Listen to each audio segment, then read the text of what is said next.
Good to start? We feel better on the ground.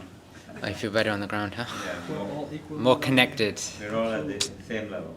Same level. That's nice. I like Right. that.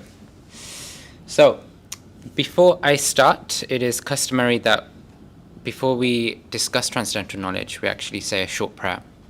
I didn't do it on Tuesday just because the nature of the program was that we were discussing together as opposed to it being discussing from a specific literature. But this one here, Perfect Question, Perfect Answers, is from this book that you can see. So I will just recite a small prayer, keep it short, and then you can just hear the sound vibration enter, because I think only Ralph wasn't here, but I'm sure John and Xavier filled you in on Tuesday's program. So the power of sound vibration. So just a quick one. Om Jnanatimirandasya Jnananjana Shalakaya Chakshurmilitam Yena Tasmai Shri Gurave Namaha Namo Vishnu Padaya Krishna Prishtaya Bhutale Shrimate Bhaktivedanta Swami Nityanamane Namaste Saraswati Deve Gauravani Pracharine Nirvishesha Shunyavadi Paschatya Deshatarine Jai Shri Krishna Chaitanya Prabhu Nityananda Shri Advaita Gadadhara Shivasadi Gaura Bhaktavrinda Hare Krishna, Krishna Krishna, Hare Hare, Hare Rama, Rama Rama, Hare Hare. So the reason why we start with prayers is because it's customary in many traditions to invoke the blessings of the personalities that have helped us become, well, not necessarily become enlightened, but to enlighten us with the knowledge, with the wisdom texts. And so we seek in their blessings, their support, in being able to speak something which is authentic, speak something which is reflective of the wisdom, and then for all of those who listen, then it can penetrate the heart for the speaker as well as the hearers. So, this is a 3-part series of this small book. As you can see, it's a really small book actually. It's I don't know how many pages it is. I think it's maybe like max 100, if that, pages. But it's filled with a lot of nectar. And schedule-wise, if I just do this. So I thought I kind of tried to break it up into sections, into 3 logical sections. So today we'll basically go through the basis of inquiry. So we kind of go through a bit of background on foundations of spiritual searches.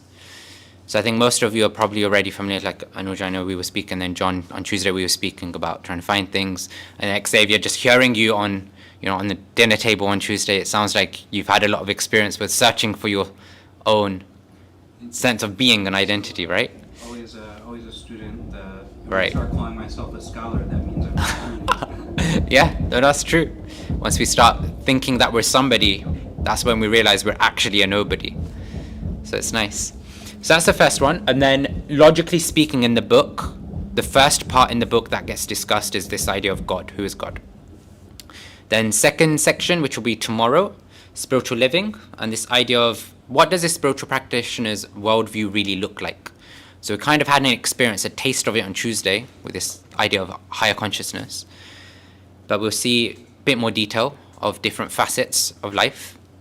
And then on Saturday, which will be early, I think like 11 a.m. start or something like that, we'll be talking through the path to perfection. This idea of what actually does perfection in spiritual life look like according to the Vedic traditions, right? So different practices will have different ideas of what perfection looks like. But what does perfection look like from the Vedic tradition perspective? And I'm assuming people have not read PQPA, or Perfect Question, Perfect Answers, but these are basically all the chapters in the book, right? So it starts with introduction, and then there's 9 chapters, and then there's concluding words. So, just to kind of simplify it, first 2 sections is what we will take today. And hopefully tomorrow we'll cover up to and including chapter 5, and then chapters 6 to 9 are quite interlinked, so that forms a nice basis for the last section.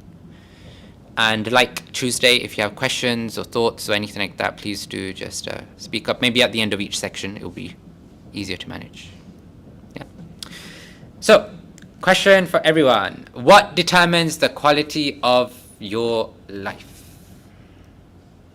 So what do you think determines the quality of your life? Abundance and love. So- Abundance and love. Abundance in love. Okay. Okay. Any other thoughts? Purity. Purity. Okay.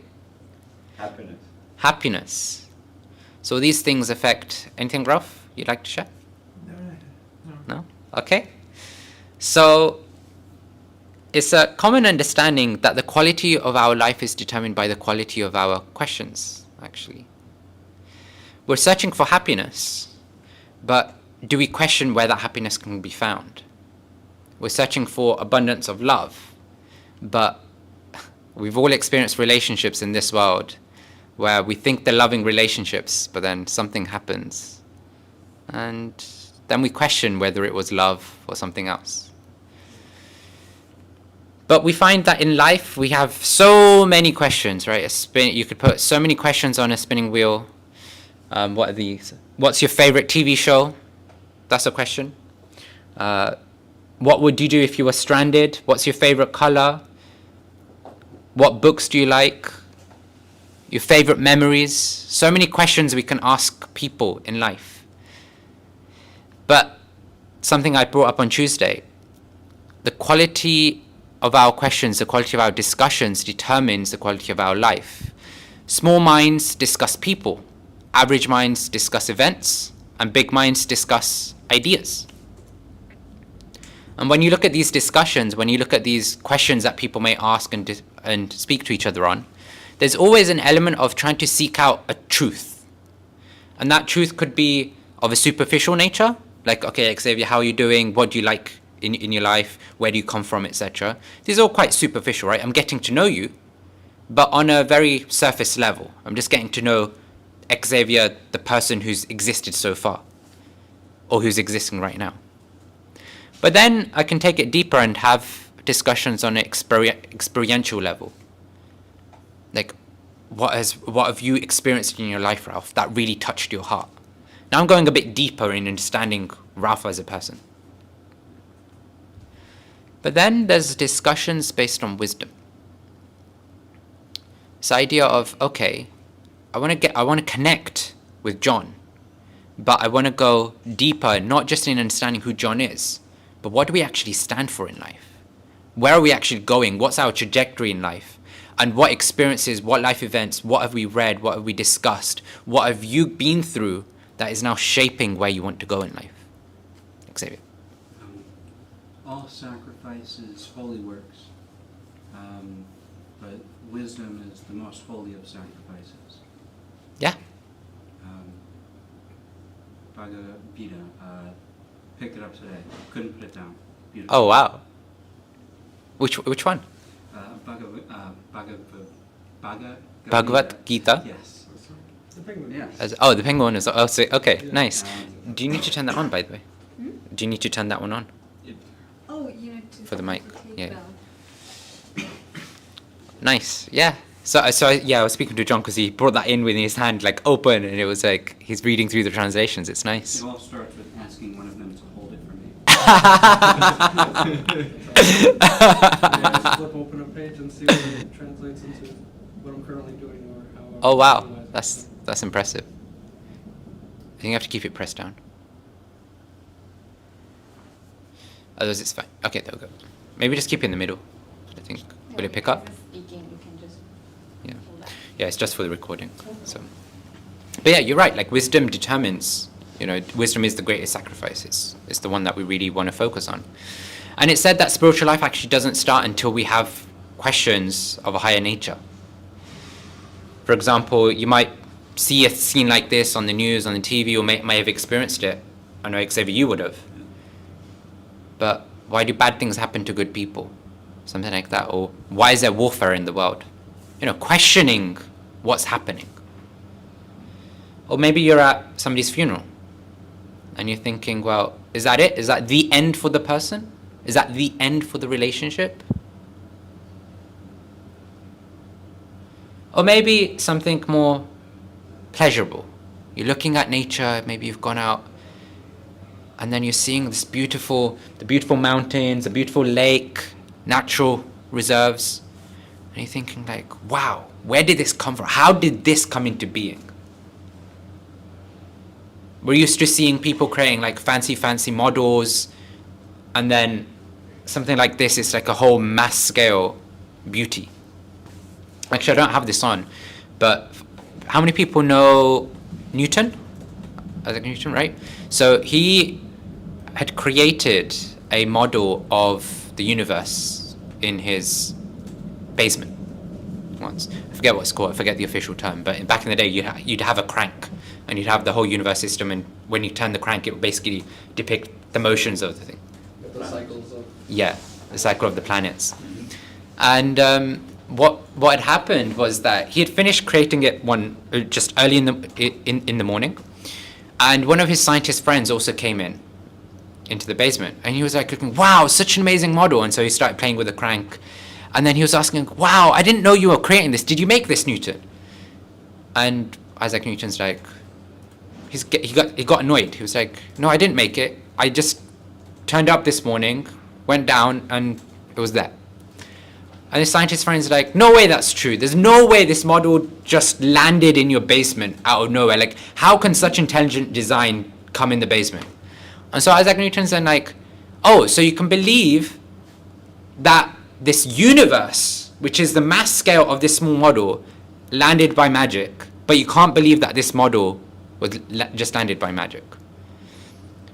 Because Isaac Newton, even though he was a scientist or a philosopher, whichever you want to term him as, he also was a religionist. He also believed in creation. He also believed in God.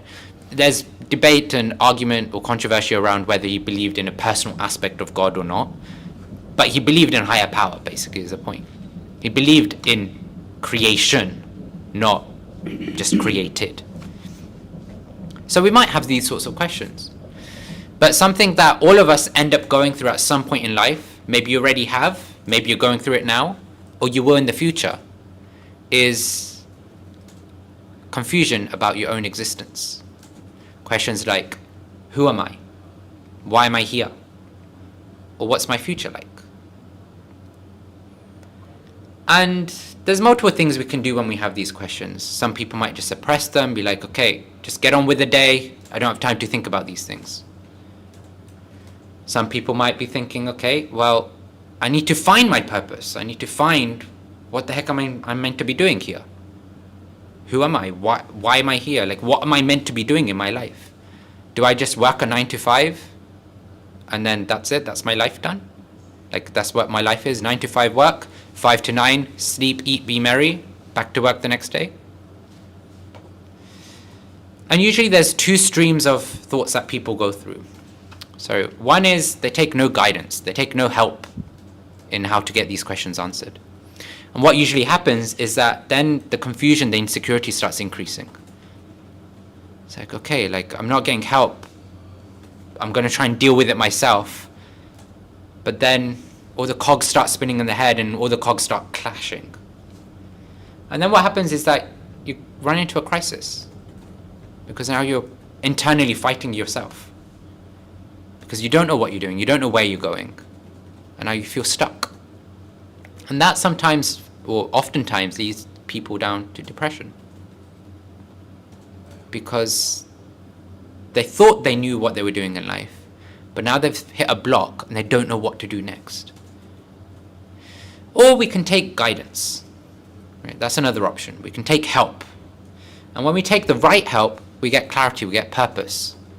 We get better understanding of what's happening. And that leads to existential awakening.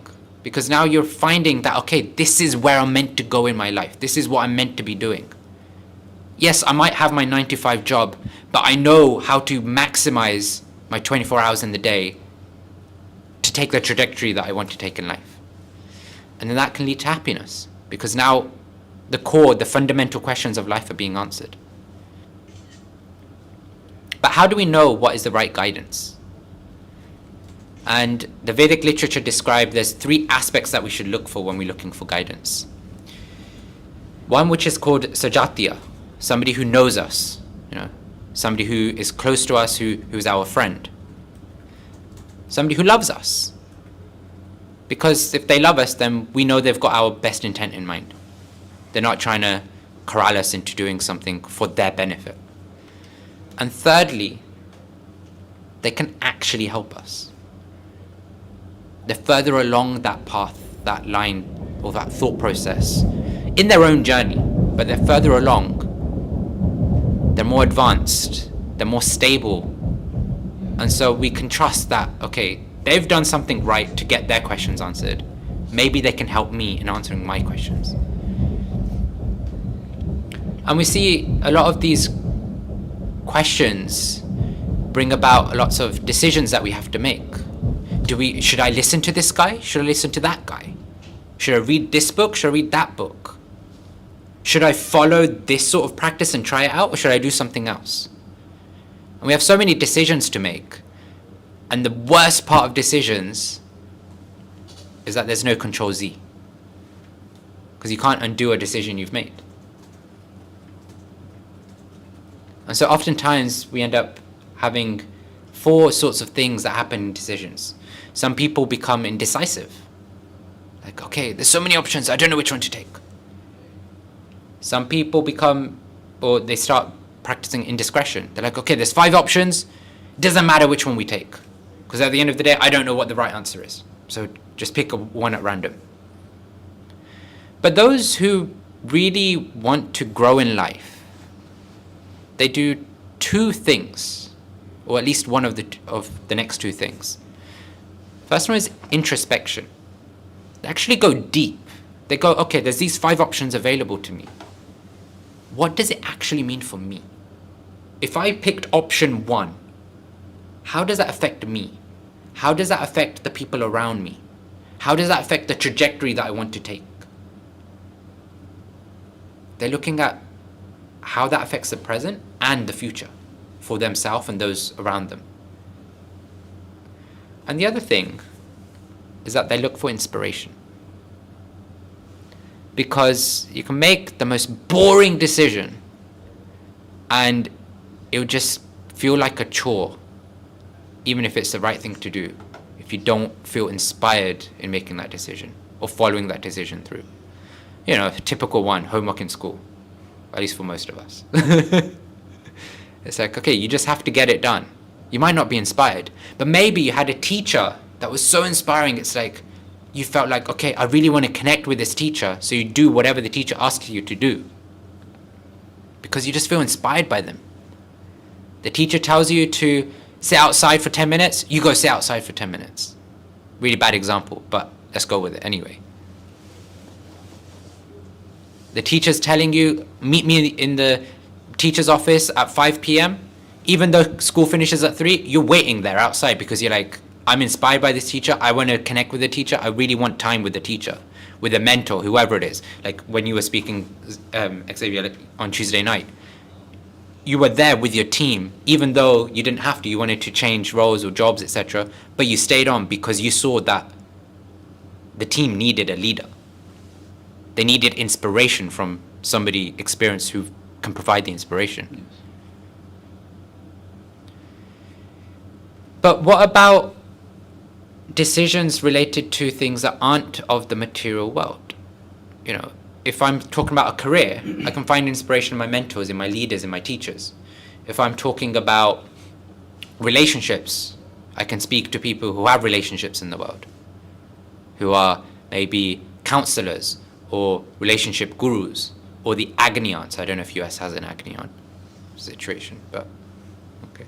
Agony aunt is basically, if you've got a problem, if you've got some issue, you write into the agony aunt. They're like completely independent, they're anonymous, and then they give you all these advice, etc., etc. I'm not saying it works, by the way, but it's like kind of their profession.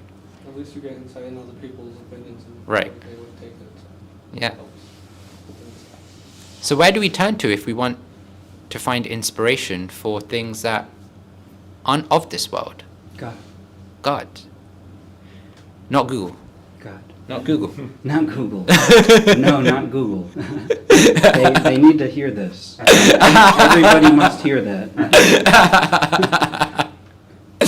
Right? Because you need personal questions answered, and Google, not even ChatGPT can answer your personal questions. Mm. Right? So where do we turn to? So, as Xavier said, God. But there's different ways that we can access God. One is through the scriptures, which we define as like the guidebooks. Like in Islam, you have the Quran, the Hadith. In Vedic traditions, we have the Bhagavad Gita, the Srimad Bhagavatam, or all these other Vedic literatures that we've got. We can turn to spiritual teachers. If we go to teachers in the material world for career advice, for school help, for these different things, then why not teachers for our spiritual life? Those who are more advanced. And they're described as like an outer guru. But then we can also turn to the God within, which is termed as the super soul, which is defined as the inner guru. But we have to be careful with that one, because oftentimes the way it's described with the super soul is that it's basically sometimes it's the gut feel or that instinct. But that might not necessarily be God speaking from within. That could just be our own mind. That could just be our own previous habits. Imagine an alcoholic that's trying to give up alcohol, and he's getting this voice inside his head, drink, you need to go to the pub, you need to go to the pub. And then people are like, that's the inner voice of God, you need to go to the pub. Now, we all know that's not going to be true, right? So we have to be careful with the third one. It's described actually in the Vedic literature that the super soul is specifically reserved for those who are spiritually advanced, because they can actually connect and understand what God is actually saying. Xavier.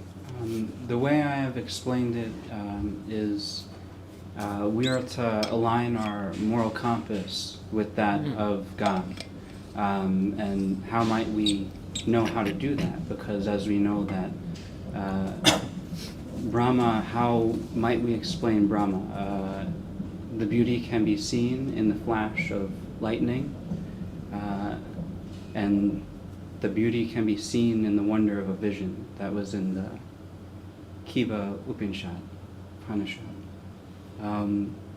So it can be difficult to align with the moral compass of Brahma, because Brahma is all things.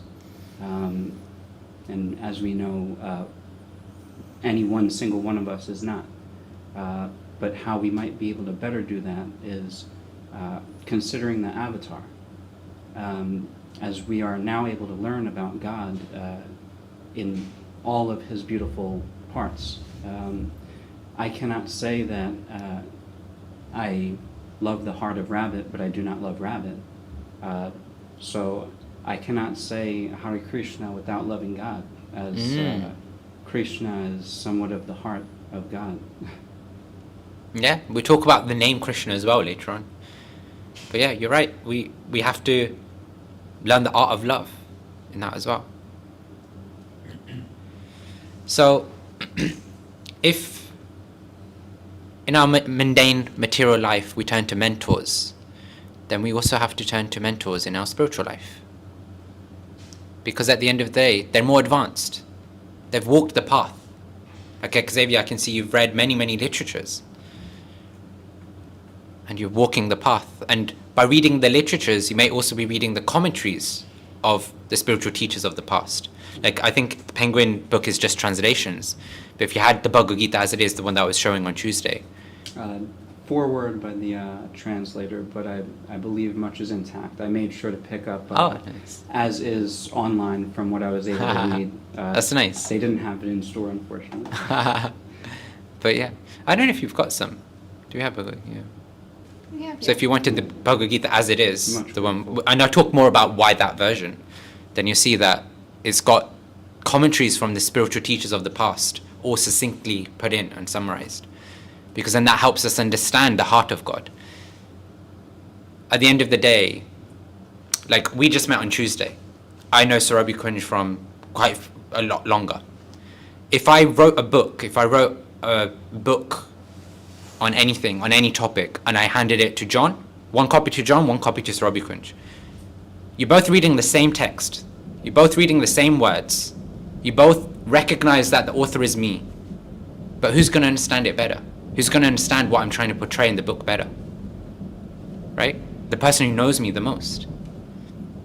So in the same way, the spiritual teachers who are connected to God more than we are, they can help reveal God's heart to us better than we can by just reading the book ourselves. So, and that's where perfect question, perfect answers comes in. This book, and if you would like a copy, then please do let us know at the end. This book is basically a compilation of conversations and even some letter exchanges between two personalities. One is A.C. Bhaktivedanta Prabhupada, so the personality that I spoke about last time, but he is basically the founder of ISKCON, right? The community that we really, the movement that we really represent. And the second personality is somebody called Bob Cohen, who at that time, when these conversations were taking place, he was just an ordinary Peace Corps worker. He had traveled to India for a spiritual search, actually, because he had lots of questions that he was like, I need to find out who I am. I need to understand what I'm meant to be doing in life. And so that took him on a journey from America to India, and specifically to a place called Mayapur, where in a small hut, Prabhupada was basically staying and giving talks, etc. And Bob Cohen had heard him for quite some time, and then this book is basically just a compilation of the personal exchanges between Bob Cohen and Prabhupada and the discussions they had. And interestingly, the title came, and you can read it in the introduction, purely by chance. I believe it was Bob's wife that was saying, I think if you're compiling all these questions and answers, why not call the book Perfect Question, Perfect Answers? Because the idea is that these questions that have been asked in this book are kind of like a foundation of most questions that spiritualists ask, to some degrees, to some variation. And he personally Bob Cohen found that Prabhupada was able to give the perfect answers. Who is Prabhupada? So, how many people know him? I'm just trying to, okay. So just Anjan, okay. So I guess just a little, very brief, quick whistle-stop tour of Prabhupada as a person. As you can tell from his skin color, etc., he's of Indian origin. And he was a very stout devotional person from childhood. But he met a spiritual guru, a spiritual teacher, at some point in his life.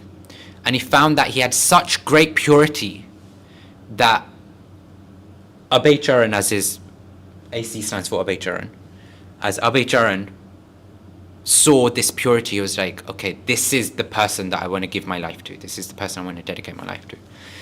And his spiritual master, or his guru, had basically told him that whenever you get time, do two things: print books and spread the word of God in English.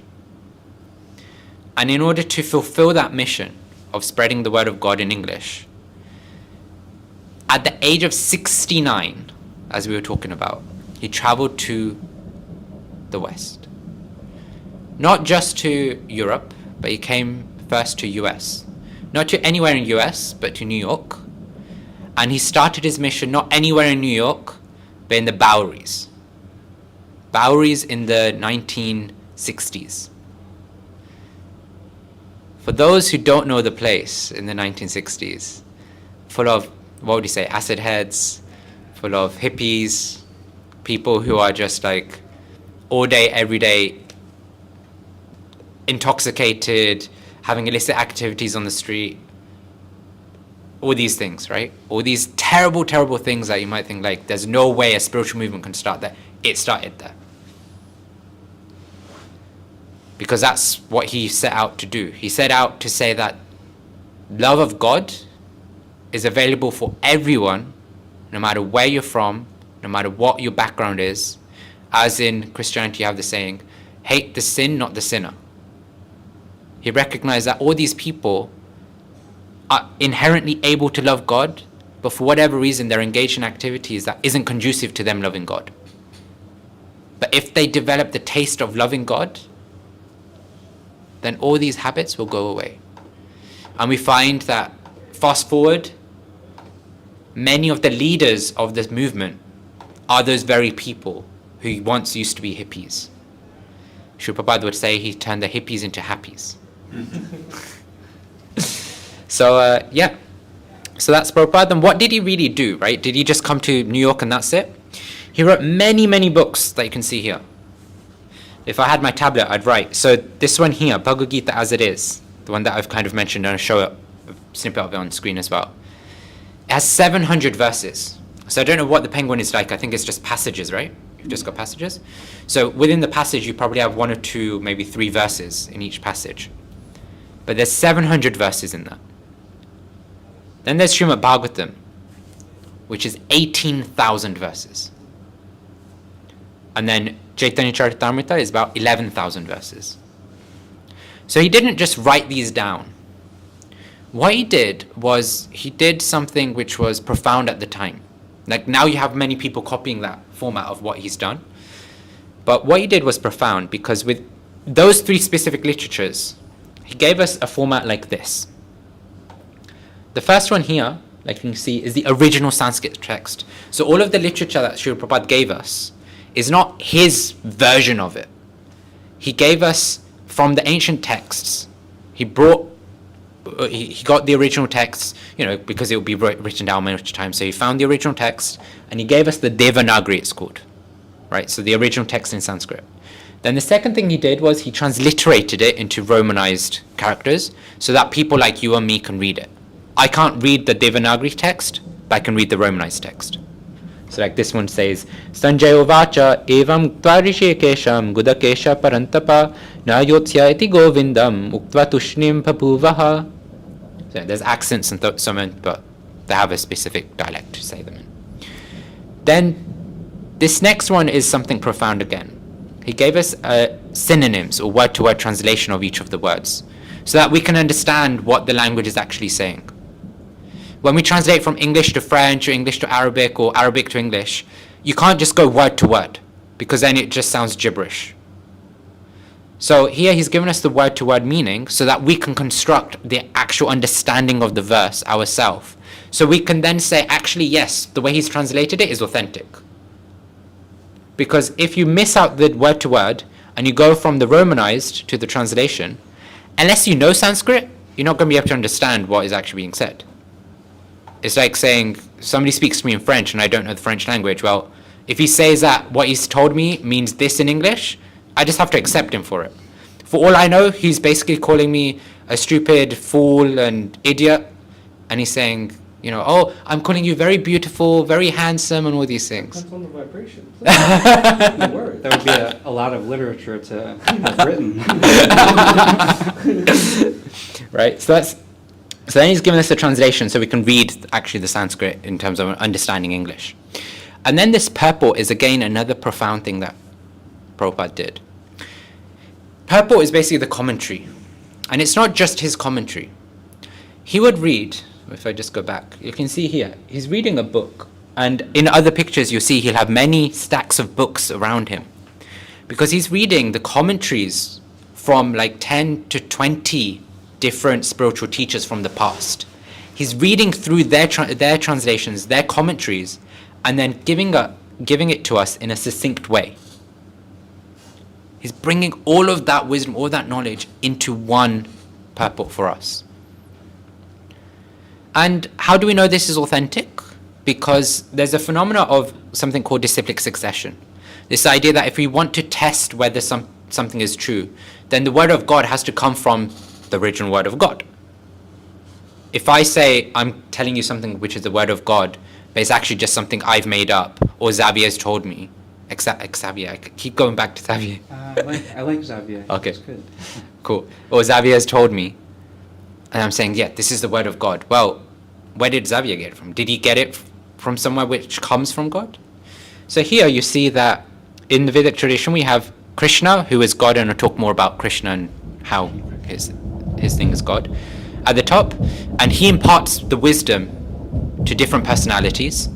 And if we follow one of those trees down, then we can see in the Bhagavad Gita, in one of the introduction pages, you can see the whole lineage that follows through from Krishna to down here, Srila Prabhupada. So we can understand it's authentic because, number one, the wisdom is given down in a chain. So it's not that Prabhupada has given his own version of the truth. He's given the version that he's learnt from the teachers. And those teachers have learnt it from their teachers, etc., etc. Like that, trace it back up to Krishna. The second thing is, that was the second one. The first one is authentic givers of wisdom. This idea that they're representing the chain as it is. They're not giving their own version of it. They're not saying, okay, the chain says this, but actually it's meant to be like this. They're giving it as it is. And second is that it's passed down. No question. So, this chain goes via Madhvacharya, correct? Mhm. So when you take the chain via Shankaracharya, is the transliteration the same or different? So what you find in the phenomenon, so when all of these four trees, they all have their own, like, obviously additions in terms of commentaries and stuff. Generally, you find translations are the same, generally speaking, because it's the same, the Vedic text is the same. But then the way to present and understand the text is different in each tree. And so what Prabhupada would do is he'd read it from this strain, but also he has read like other schools of thoughts in terms of their understanding, because when you're listening to an authentic source, you find that the conclusions are the same. Or as I put it here, the principles are preserved, the principles are the same, even if the details vary slightly. And so what Prabhupada expertly did, and a lot of the spiritual teachers would expertly do, is understand what is the principle in loving God and what's the detail in loving God, because the principle is preserved in a timeless way. But the details need to be adjusted based on time, place, circumstance. Because we live in a modern era. We live in a different era to those of 500 years ago, 1,000 years ago. Therefore, the way the details work can't stay the same. But the principle of what matters stays the same. Like, for example, this idea of God is our supreme well-wisher. That's a principle, that God is our well-wisher. But the detail may be that, okay, he's our well-wisher, so in the olden days, in thousands of years ago, where personalities are very, very advanced and they have many elevated powers, let's put it that way, then the way that friendship, the way that well-wisher aspect comes into play may look very different to what it does now. Yeah.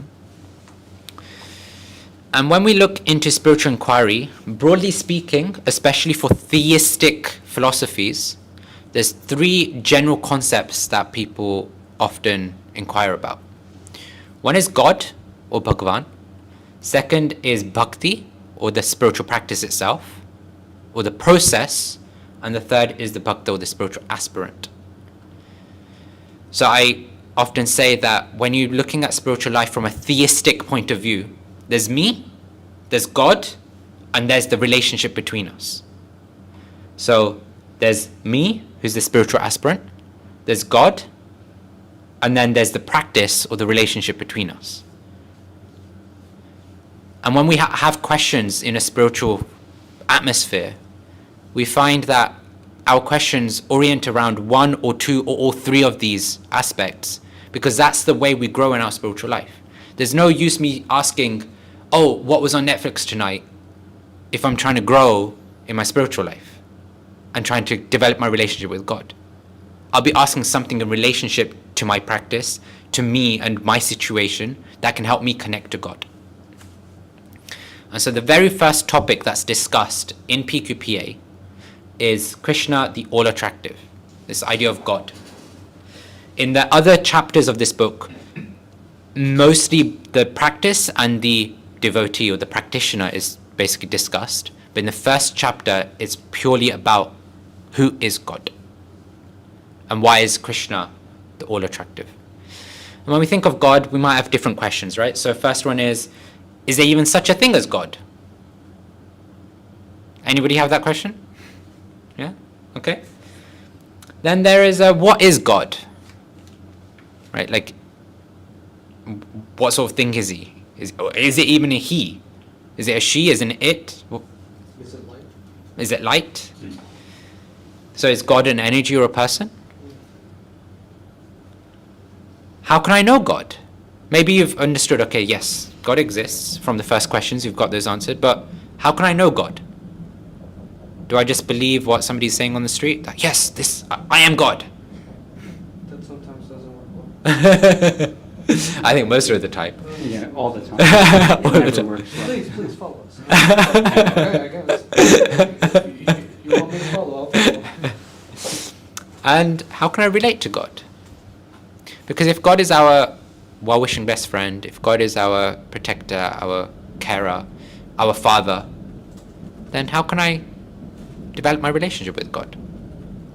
So I have a lot of these questions, and what we see in this book, actually, a lot of these do get answered in some way, shape, or form. Or there is a foundational understanding, but hopefully through the course, through the discussions, we can try and get these answered, or any questions we may have. But before we start going into the topics of the book properly, I think one thing I want to do is go through different processes of how we understand the knowledge that we do, how we acquire knowledge. Because we all get knowledge in different ways. But they're broadly categorized in 3 ways. One is pratyaksha, which is direct sense perception. I can see something so I can understand it. I can see that there's a camera there, I can see there's a phone there, so I can understand that that object exists. Anuman, which is logic and reasoning. This idea that, okay, there's a phone there, I can't see the other side of the screen. But I'm assuming because it's pointed towards me, it's recording. You assume correctly. Or more philosophically speaking, that A is true, B is also true, therefore C must also be true. It's the idea of deduction or something like that. But then the third one is shabda, hearing from authentic and credible authority. A lot of people struggle with this very, very much. This idea that, okay, somebody's saying something, it's written down somewhere, therefore I just have to accept that it's true. But I can't do that. I can't just accept something true just because it's written somewhere. But the reality is we do that a lot in life. Now, the interesting thing is that if you look at the first two, pratyaksha and anuman, this idea of sense perception or logic and reasoning, we can see that it's very, very dangerous because it's based on our own self. It's described in the literatures that we have 4 defects, 4 issues with ourselves. We make mistakes. How many of us don't make mistakes? And if you don't put your hand up saying that I make a mistake, then you made a mistake. Second is that we fall prey to illusion. We think something's there, but it's not. Or the classic, I'm sure everybody's seen this on one of their social media scrolls at some point in their life. Like there's, I don't know, the one that comes to my mind is there's a van that has a picture of a car and it looks like, wait, what? It's an actual car, but then it's like, it just goes past. And it's like, wait, what? It just looked like a painting or something like that. Now our senses can deceive us. But then logic and reasoning can also deceive us. Because we're looking at something thinking, okay, how much can we extrapolate? Well, we can only extrapolate based on the experiences and the knowledge we already have. And therefore, how much are we going to extrapolate? 1%, 10%? There's a common joke that is used in spiritual circles within our community about Mr. Frog. Frog in the well. There were 2 frogs. They were living in a well. And one frog was like, I'm going to go and explore what the Pacific Ocean is like. So the frog jumps out, finds the Pacific Ocean, and is like, I need to tell my friend, I need to tell my friend. So he goes back into the well and goes, guess what? The Pacific Ocean is massive. And so the other frog is thinking, okay, I've not seen it, but how big is it? Maybe like twice this well? No, bigger. Okay, 3 times. There's no way it's bigger than 3 times this well. No, even bigger. Okay, max 5 times, Because all he's known his whole life is the well, the size of the well. So he can't think much beyond the size of the well when he's thinking about something bigger. But how big is the Pacific Ocean? Or like millions of times the size of the well, right? I don't know how big it is. So those 2 are very, very full of fault.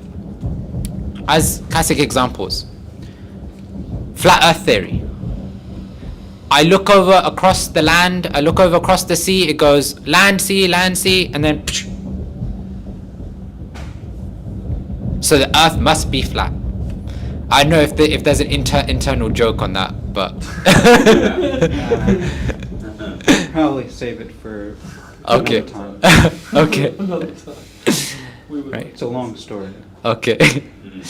Or the atomic model. Every couple of years it changes. Why? Because our understanding, our tools, etc. changes, and therefore like we thought it was this, and now it's actually something different. And every couple of years science changes like that. Because our understanding of the world changes based on the more we understand and the more we're able to bring out in terms of tools and technology. It's constantly changing. It has not changed since 1926. The quantum, I think they're still stuck Actually, there. we're still stuck there. But if you see, like 1807 to 1897, it took 90 years for them to get to that point, Okay. right? Where is Einstein here, though? I don't think he had an atomic model. Huh? I don't think he had an atomic He did model. not. I don't think He so. had that time-space equation, though. Yeah, that's different. Though. This is purely about the atomic model. Oh, atomic, okay. But yeah, the same thing there, right? Any scientific model you go for, something changes every couple of years or every century, if you want to say. But what that basically means is that even with Schrodinger's model, how can we have faith that that is the perfect model of the atom? We can't, because history shows that it's developed, it's grown. It's not saying that it's incorrect, but it might not be representative of the absolute truth of the atomic model.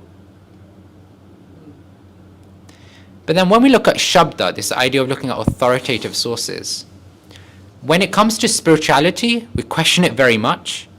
But when it comes to life in general, we accept it very, very much. The teacher that taught you A equals A and B equals B. Which child is challenged? That is not A, that's a B. We don't do that, right? We say, show me, prove to me that this exists. Well, did that child ask the teacher to prove that this is a B and not an A? Just accept it. We just accept it. But how can we accept it? We can only accept it if we feel that the person has an authority, the person is authentic, or what they're representing is authentic. It's like parents to children. Yeah, Once you right. hit the age of parent, you realize We accept. Yeah. we know as much as they knew at the time. Yeah. And so when it comes to spirituality, we often question it. But actually, we rely on Shabda very much. Even with most things we know, we rely on Shabda. Did we go and sit on the space station that NASA sent out to the moon? No, we accept the fact that they've presented photographs or presented research, etc., that this must be true. They must have done this. But even in science, there is many, many cases where people have won awards in science, and then 10, 20 years later they find, oh, actually they just bluffed the results. But we accept that what they've presented is truth. Happens a lot. And when it comes to Vedic knowledge, there's a reason why we accept Vedic knowledge as truth. Because this is just a snapshot of the high-level headers of what the Vedic knowledge can present to us. Things like, if I just go here, let's see. If I go Jyotish, which is astronomy. If anybody's had astronomy or astrology, etc. done. All of this is based on Vedic maths or Vedic science. A lot of these are Vedic sciences. So you've got something like Ayurveda, if you know, which is the Vedic art of medicine. You've got something called Dhanurved, which is the Vedic art of fighting. So like this, you've got different things. Or here you may be used to like the Patanjali yoga system or the Sankhya philosophies. This idea of looking at the metaphysics of the world. There's different things here. Don't know if there's anything else. But yeah, then you've got the standard Vedas and stuff. Then you've got, Dharma Sutras, which are defined as law books. It's like this, the Vedic knowledge, Veda literally actually means knowledge. That's the definition of Veda in English when you translate it into English. And so Vedic knowledge is basically a body of knowledge which is stemming from absolute truth. And if you tested a lot of these, people use Ayurveda today as a natural remedies for health. And it works because it's individualized and it's a science. If you wanted, I know there's, The Art of War or something like that from, I think, yeah. But if you look at a lot of the principles there, it's found in the Dhanurved. Because all of it is a science. Everything around us is a science, and that science is presented in the Vedic literature. And what's really interesting about Vedic literature is that most of the Vedic literature is described around like 95-97% is about the material world and material sciences. Only a small portion, about like 3 to 5%, is about spiritual science. Which is really interesting when you think of it, because here I am trying to speak to you guys about spiritual topics. And I'm saying that where the spiritual topics come from is actually primarily, the body of knowledge is primarily material. But it's a bit like trusted brands. Which brand do you trust? Yes. The previous slide, the tantras, are they like more like practices, or they spoken by Lord Shiva? Yeah. Are they like practices? Tantras are the prayers, they are practices also, but yeah. It's very, very interesting. One for another conversation. Alright, okay. I wonder why. We do not practice anything related to that, just saying. But like, if you just pick, like, I don't know, let's pick a brand that you trust. Like Google. None. Google. Okay. None. You don't trust any? No. Okay. That's why I gave a little Okay. These are the trusted ones. Oh. Go. It's just what I found online, No. but I know. But let's pick Google. Let's say we trust Google, right? Which we do every day. We ask. Google Yeah, that's true. questions every day. We do trust it I to some degree. suspend my disbelief. But imagine Google then came out with some new technology. Let's say they decided that they were going to invest in cars. People who trust Google will be like, okay, I'm using Google for this. Their car will be amazing too. Or Samsung, for a massive example, right? I don't know what they started off with. Maybe phones or TVs, I don't know what they started off with. But then they expanded into other technology. It's like, oh, it's Samsung. Must be a good quality. Must be a good quality. Washers. Right. We have everything in Samsung these days. You trust the brand based on your experience, and then based on that experience, you're trusting the brand in other things that maybe it's never even ventured into before. And if you go back to the Vedic knowledge, that's basically how Vedic knowledge functions. If you go back in history. The fact that the material sciences work, and they still work today, when they're presenting spiritual science, you can have confidence that it's going to work. Even though it's material, the spiritual part of it is as well can be Right. just as beneficial. Right. So you may not see and understand how the spiritual science works, but the fact that you have all of this wealth of knowledge that supports material science and works, you can then trust the spiritual science aspect of it. And just a little bit about the language, right? So Sanskrit, this Devanagari text. Yeah, John, could you read that for us, please? Sanskrit, oftentimes scholars define as the mother of all languages. Some also argue, I think it's Indo-European as well. But I mean, generally speaking, scholars around the world identify Sanskrit as the mother of all languages.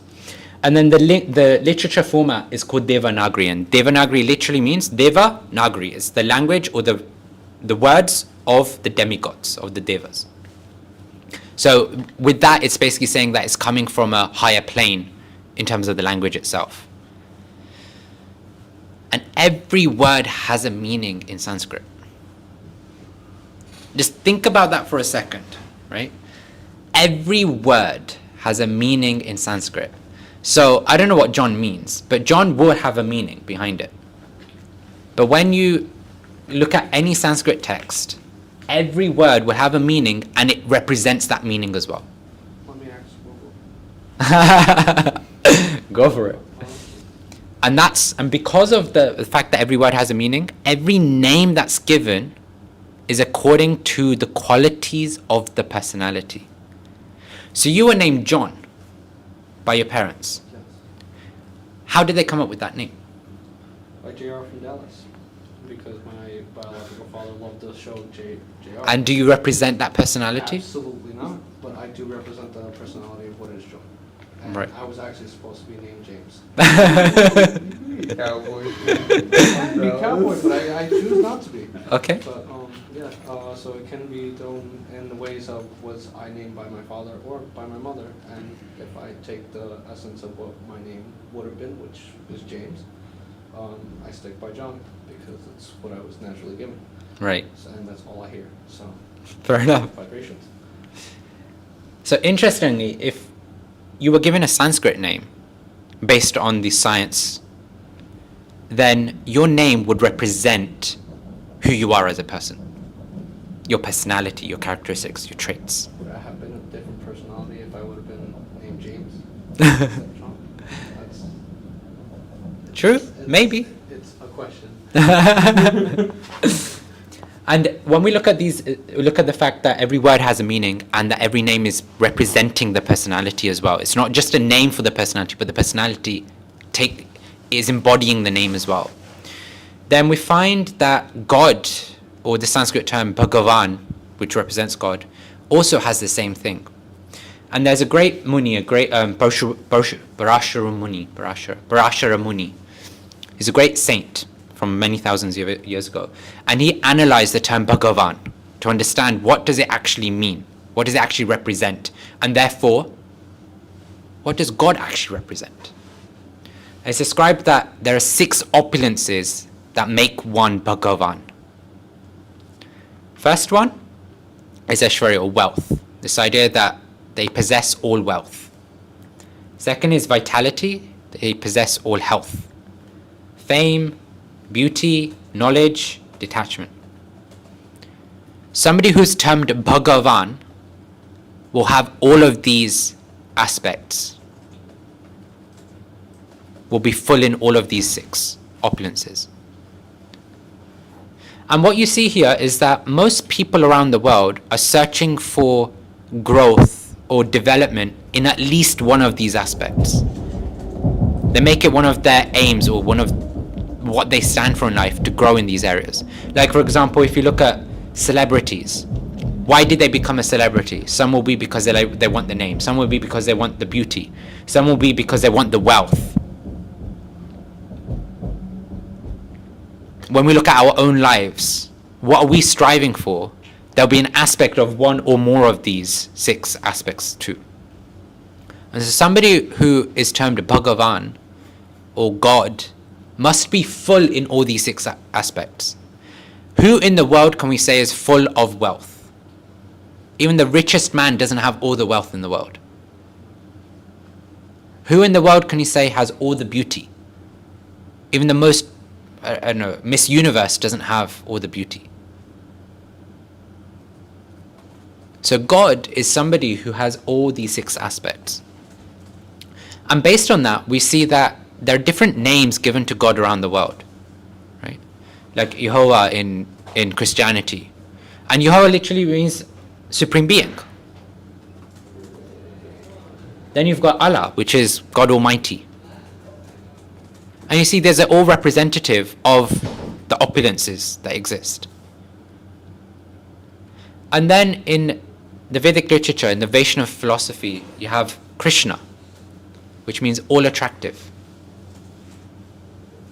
Now if you think about the name Krishna being all attractive, and if I just go back, who can be more attractive than somebody who is full and complete in all 6 of these opulences? Somebody who's full of wealth, people who are striving to try and be rich in the world, they'll be attracted to the one who has all the wealth. All attractive, Krishna. Somebody who wants health, it could be in the form of physical health, could be in the form of sexual health, or whatever it is.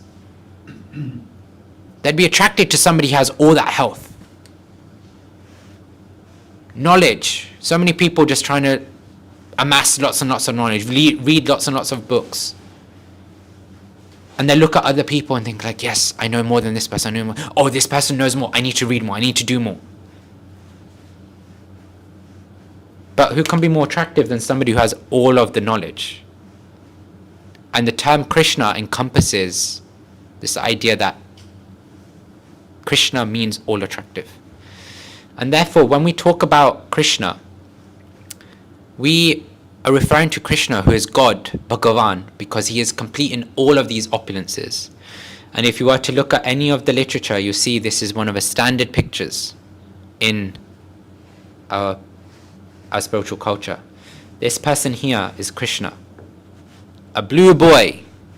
And now you might be questioning, wait, blue boy? Well, okay, that's one for another day. But but a boy, I'm not attracted to boys. Why blue? Why blue? Kid, I mean, he doesn't look that attractive maybe, right? But this is obviously a depiction. It's often described that pictures are like, was it mirrors or windows to the spiritual world, because they depict. An artist has an excellent ability to capture the imagination, the creativity, the literature that they've just read, to present that in a way that other people can appreciate and see and get a glimpse. And then this here on the right hand side are just all these personalities, and we'll call them devotees or spiritual perfectionists who have basically managed to make it to the spiritual world to associate with Krishna. But this then raises its own question, because I've just been talking about Krishna, the name, and now I just brought up Krishna, a person. So is he a person? What sort of person is he? In something called the Srimad Bhagavatam, there's a nice verse given. Vadanti tat tattva vidas tattvam yat jnanam advayam brahmete paramatmete bhagavaniti shabdyate. Says that learned transcendentalists who know the absolute truth call this non-dual substance Brahman, Paramatma, or Bhagavan. So one of the literatures that I showed in the Vedic knowledge body, and one of the ones that Srila Prabhupada translated for us, it comes in that in 1 to 11 basically says Canto 1, which is the first volume of books, Chapter 2, verse number 11, this is given.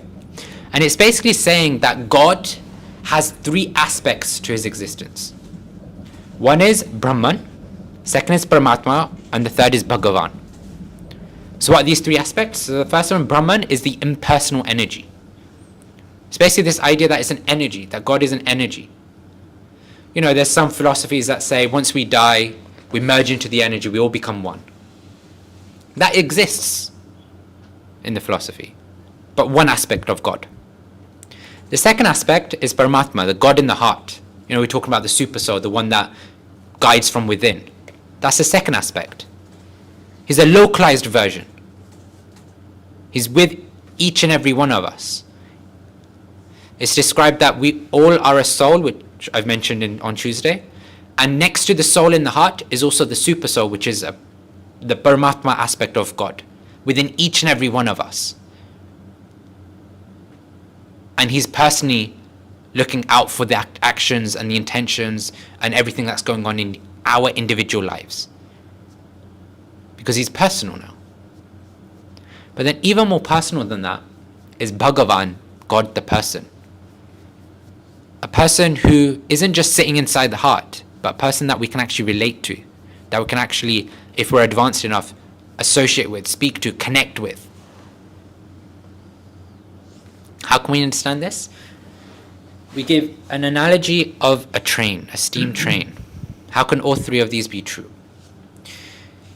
Imagine, or let's say there's a story where there's a mother and the mother has 3 kids. And the mother's like, oh, your dad's going to come on the train.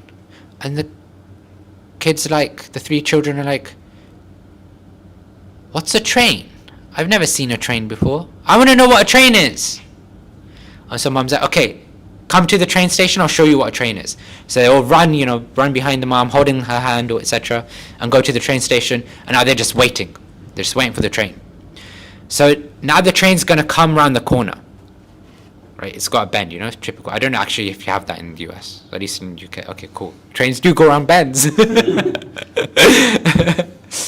So this is a steam train.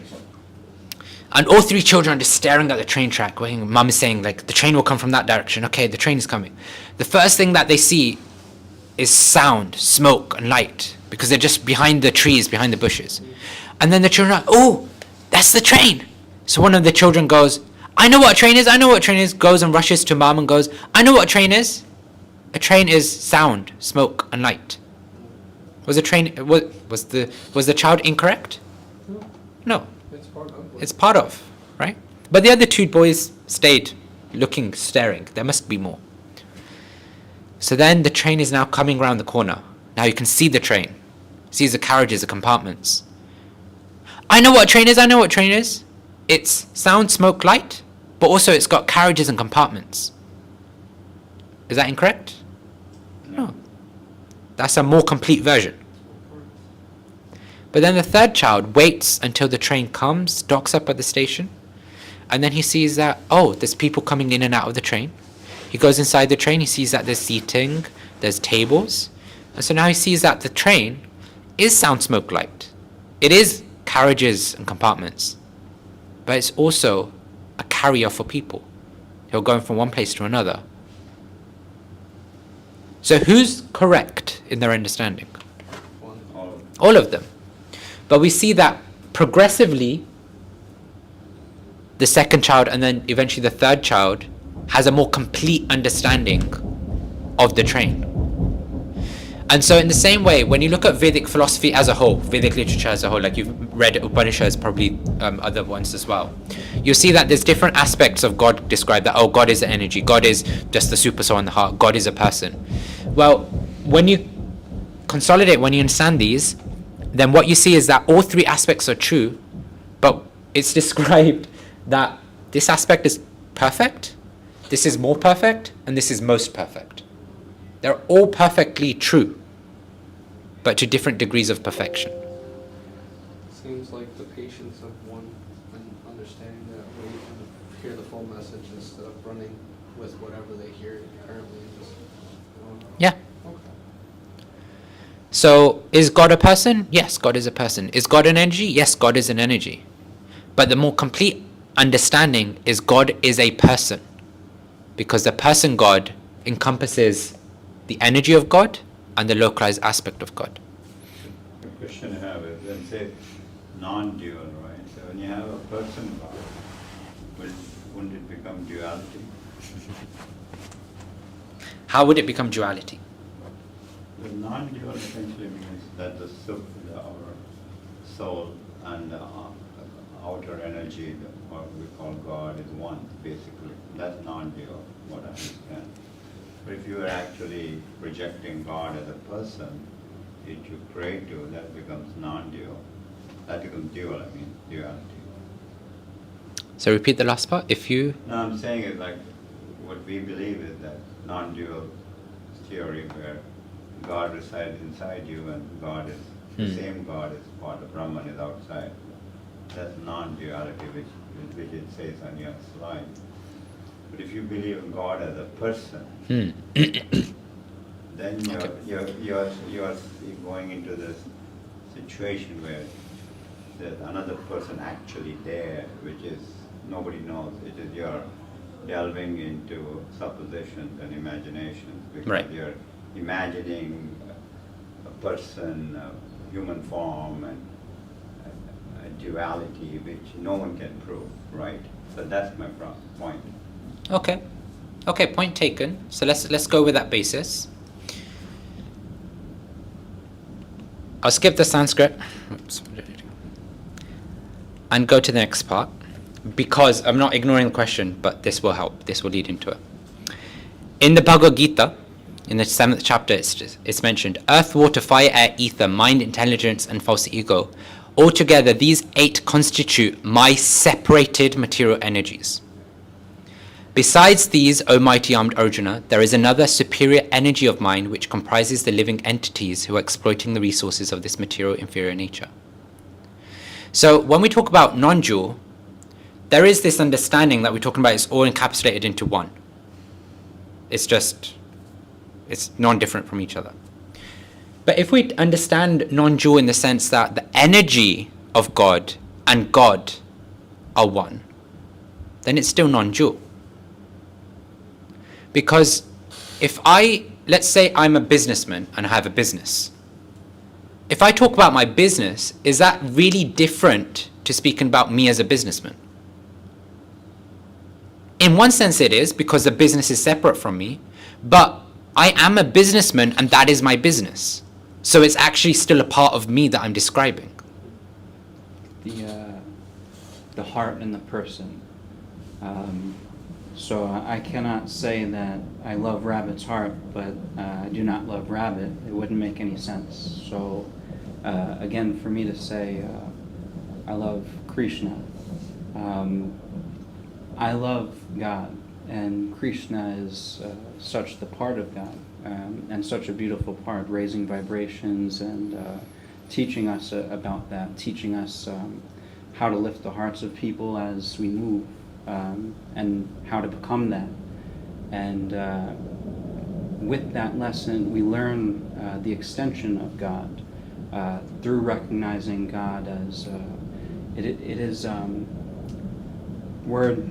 words are everything, as we know. So I understand to say a person, God, to me feels strange rolling off the tongue, as well as strange for the ear to hear.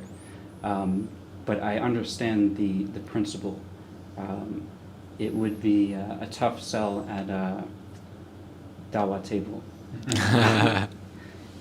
Yeah, so the other thing to separate out is when we're talking about person God, we're not talking about person as in he has a physical form like we do with, if I cut my finger off, blood, etc., will ooze out.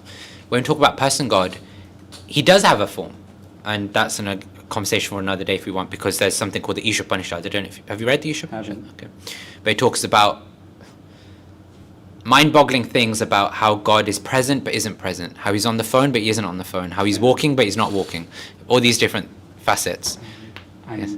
not trying to roll with it. Yeah. I had mentioned we'll carry this on after. Yeah. You're doing excellent. I'm sorry. No, that's fine. apologize. That's fine. So, so God has a form, but it's a spiritual form. It's not a form with the blood, etc., that we have. So yeah, I'll keep that there for now. When we talk about Krishna's energies, so yes, Krishna is a person, and the material world, like we just read in the Bhagavad Gita verse, is his inferior energy. And then the living entities like us, we are the superior energy of Krishna. Now that's an interesting distinction that's being made, because what it means is that we have tendencies of superior nature. And those tendencies, as we'll see in the later chapters, form part of why we're here. They form part of the practice on how we need to go back, how we can connect back to Krishna. And what is the aspect? The aspect that if something is superior, then it can dominate the inferior, right? In a sense, the more you know, the more you have over other people, Okay. I would say. Knowledge is power. Right? Knowledge is power, but even if you look at physical strength, Yes. if you look at physical strength, I'm puny, but John is massive. John could literally put his hand on me and I get crushed. No? We're all equal. So I understand. We understand the point, right? So superiority can take advantage or have control or proprietorship over the inferior. And that's why we have the ability to manipulate what's around us. Because we're of the superior energy. Why superior? Because we've got consciousness, we've got thinking capacity, etc. And it's described that we have the same qualities as God, but in a minute quantity. Because God can control. God is a supreme controller, but we're minute controllers. God has proprietorship, but he has supreme proprietorship, and we have small proprietorship. And even that, sometimes we don't. We think we have proprietorship over our house, over our body, but I'm lifting this pointer up. Any second, my brain could go freeze, phew, I lose control, right? It could happen. So we sometimes think we have proprietorship or control, but just such a small degree that may not even be present. So, how does this connect to this idea of God or this idea of spirituality? So one thing is understanding that there is the world, which is an energy of God. We are also energies of God. We're all parts and parcels as described of God, but of the superior nature. We can understand that if we want to connect to God, then what we have to do is let go of trying to be the superior energy in relation to this material world. Because God is our supreme. Therefore, we have to become instruments, or as Xavier was saying, align our moral compass with that of God's. But we're so absorbed in controlling over the material nature or manipulating the material energy around us that even between Tuesday and now, how many people manage to focus their time and energy and consciousness on spiritual sound vibrations or on reading or on something like that? Okay, to some degree, right? How would you go a week? Could you manage a week? Make it happen. A month? My best. That's how I live. That's how you live. Oh, that's nice. That's amazing. On the situation that day, the people that interact with me in my life, Right. The information I take in, whether or not it's good or bad or within itself, just information. But then also you see there's an internal struggle as well, right? Sometimes, depending on the degree that you're associated. If you're coming from a background where most of your evenings you've just watched Netflix, and now you're going, oh, I need to do something spiritual. It's hard. I come to this It's class. hard. I did say I was going to watch Netflix Yeah. instead of King. Tuesday. Yeah. But it's hard, right? It is. And that's where spiritual taste comes in. This idea of spiritual taste. That if we want to connect to God, if we want to connect to Krishna, if we want to advance in our spiritual practices, then what's the best way to grow or advance in something? It's by having a taste for that so you feel more inclined towards that process or that thing than something else. Think of, I've got a picture of a baby with a toy. How do you get the toy from the baby? You don't, that baby will not let you. Trust me. Distracts the baby. We're both fathers. Distract the so baby. it's, Yeah. How do you distract the baby? Different. You give something else, right? Yeah, yeah. You give something that the baby's like, this is more interesting, this is more valuable. I can let go of this thing in favor of this thing. Yeah. And we're all big babies. No, absolutely. So how do we develop spiritual taste? You get something that intrigues us. Yeah. So we find that the whole world moves on taste. We're calling it taste. But this idea that this is attractive to me, I'm holding on to it. Until we find something more attractive, then we're willing to let that go and cling on to this. We might not immediately let go. Maybe we'll like open our pinky finger a bit, and then like second finger, and then like, okay, now I'm ready, like, then I'll cling on. But that's the idea.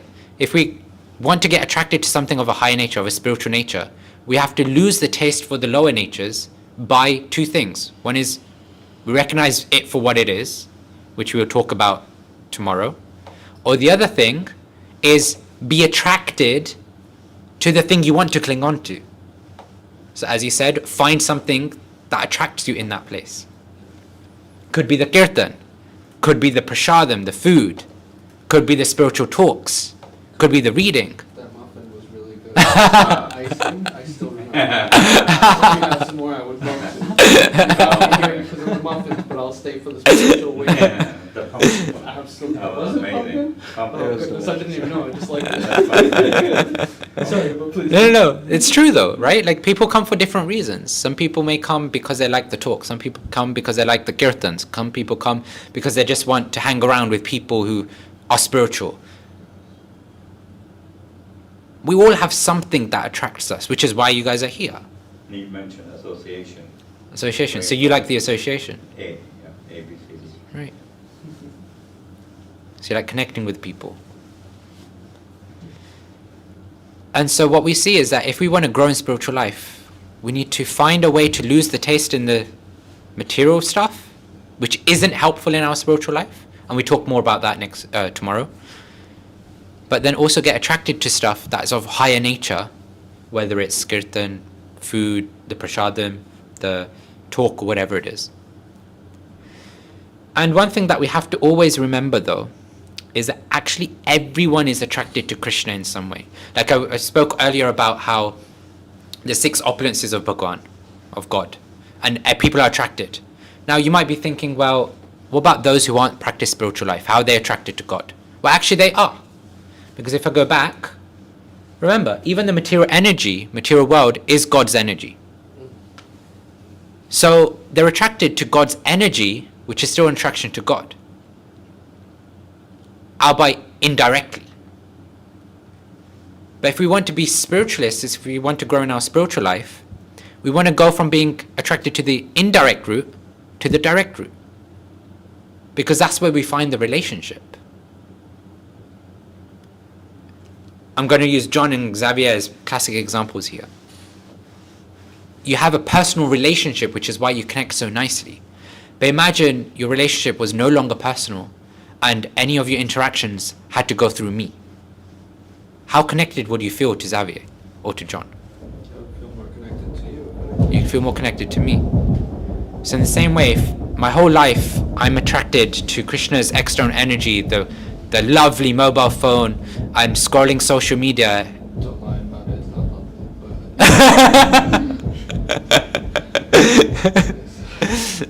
Not the phone. But we have the taste, right? We all have the Oh, taste. always finished. That's why I'm trying so much to not look at the vibrations that keep on coming. I was like, And that's why silent is a beautiful feature that they have introduced. but my phone tends to just go vibration. I know people who like have it on vibrate in the bag, and it's like every time it buzzes, it's like, I need to go check. I need to go check. It's that existential, I have to check who, it must be so important right now. And then it's like just a random message, and it's like, Yes. you check it, you tick it off, and then you reply back, and it's like, it was so important. Oh wait, no, it wasn't. Was it worth the time? No. Right. Present moment. Was it worth the anxiety? But yeah, so we see we all have taste, or most of us have taste for Krishna's external energy, the inferior energy, the material energy, which is why we're struggling to develop the taste for the interior energy, the superior energy, the spiritual energy. And so we all are attracted to Krishna in some way, some directly, some indirectly. And lastly, this is not in the book actually, but it's very much related. This comes from the Katha Upanishad. Like that. So what this is basically an analogy of us in the form of a chariot. I love this diagram so much, but I use this literally every time I need to talk about this. I use this. I just love it. Anyway, so there's 5 horses here, which are your 5 senses. Then you've got the mind, the reins, which is your mind. Then you've got the driver, the chariot driver, who is the intelligence. And then you've got the passenger, which is us, the soul. Now, I'm assuming most of you have ridden or rode, whatever the American version is, on chariots before, or horses. I'm allergic to horses. Oh, okay. Feel right on the dog. Yes. Okay. So you've had some sort of experience of something like this. A donkey. Not five. Not a horse. They have those Not- things No, in 5, that's Central fine. Park. Yeah, Central Park is there. So at least you can see them. In Central Park, if you want to go, you can Only see two, them. I think there are only one. Two. Yeah. Maybe sometimes Chariot, two. but it was on with a bike. Bike. Okay, like So let's just same- pretend the bike same is... So, 5 horses are our 5 senses. Now what would happen if we just let the senses do what they want? The nose is going to go, I want to smell that nice flower. The ears are going to go, oh, there's some nice music going on over there, let me go over there. The tongue is going to go, oh my gosh, that muffin, I need to go back to that place. Not backwards. And the hand is going to be like, oh, I really want to, I don't know. Grab the muffin. Yeah, okay, whatever, you know. So the horses will just go in random directions. ADHD. Right. It will just go in random directions. But the way you control the senses is by having reins attached to them, which is the mind. Okay. The mind accepts and rejects. The tongue wants to go for the muffin. No, no muffin. You've had too many today. Well, Or it might say yes, one more doesn't hurt. what I ate today. But the mind's function, when we look at it, is just to accept or reject things. Just goes, okay, yes or no. It's binary, actually. I mean, yes, there's a whole background. The mind stores the memory, etc., etc. But when you look at its active function, it's just accept or reject. And what does it accept or reject based on? The intelligence. So you've got the driver here. The driver's holding the reins. The intelligence is saying, okay, I want the chariot to go straight, then left, and out the door. Well, if the intelligence is strong, it will keep the mind in control and go, I'm accepting everything that's going forward and then everything that's going left. Oh, this horse wants to turn right because it's smelt the nice flower? No, you're not allowed, you need to go left. But is that enough? Is that enough to direct our life in the way we want to direct it? Why? So you're just dealing with good or bad, like from your own knowledge. Right. Any purpose. So we need purpose. We need to direct the intelligence in such a way that it takes the reins and the horses in the direction we actually want it to go. And isn't that what we do as passengers, whether it's Uber or whether it's, our friend is driving us? The personal Uber driver that's free, basically. That's you. But isn't that what happens, right? We tell the driver, I want to go this place, to this place. What happens if you just sit in the car and just go, okay, I'm just going to chill out?